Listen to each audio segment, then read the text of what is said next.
Een ding moet die wêreld daar buitekant weet. Ons kan nie sonder vryheid lewe en as dit dan moet, dan sal ons hom vat met die geweld waar dit werk. Eugene Terrell. That one or another time the government will capitulate and hand over the country to the communist forces. Fearing they would be swamped by the ANC's advance, they wanted out. My people, the Afrikaner folk, really has a right, according to international law, to demand some part of this land as their own. You have a place where a Brit can be British. I must have land where the Afrikaner, the Boer, can be a Boer. A more moderate advocate of Afrikaner separatism was Constant Viljoen. He and Terre Blanche both belonged to an alliance of more than 20 right-wing movements, the Afrikaner Volksfront. Viljoen was a former chief of the South African Defence Force and a war hero. In June 1993, after giving notice to the authorities, Viljoen took a petition to the multi-party conference. We were going to hand over at the World Trade Center some demands by the Volksfront. In other words, to have self-determination for the Afrikaner people. That was the intention. The AWB, AWB in Afrikaans, were among the petitioners. Eventually we got news that some of the people entering rather late were harassed at the gate. Some people were pulled out of their cars. It was getting a bit more ugly. Then when the gates went open, the people started moving in, and then people started running.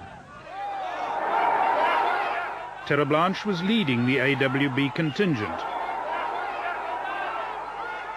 And we tried to stop the crowd in front of the building. I actually ran ahead myself because I realized what was taking place and I was going to stop them, and I did so. I got on top of a pole and I sort of signaled to all the people and they did stop. And the whole crowd would have stopped in a very orderly manner. And then some AWB members on a vehicle came through. They ignored the warnings to stop. They look like they're invading the place. Oh, look at it!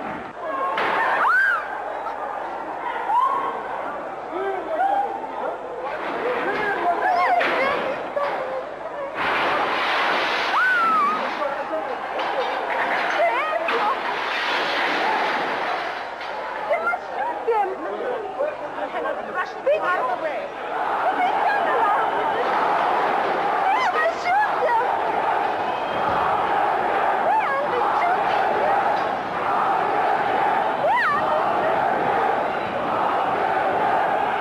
All of a sudden, I saw the security people running out, and I said, "What's up?" And they said, "They've broken through and they're coming."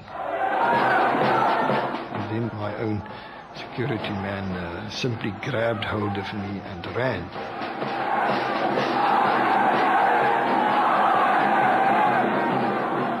Pandemonium just broke out in the entire building. Many people on the ANC side, from the government side, all huddled into the government offices. We thought the right-wingers would never dare just march into government offices and start accosting people or assaulting them. And in fact, we even feared that we would be shot at. The AWB overwhelmed the police, who retreated before them. Signs of glass and everything shattering and everything, and reports coming through that they are looking for us, particularly Rolf and Cyril. Terrified delegates barricaded themselves in their offices. In the conference chamber, the AWB chanted and daubed slogans demanding a separate white state. An important turning point in this process was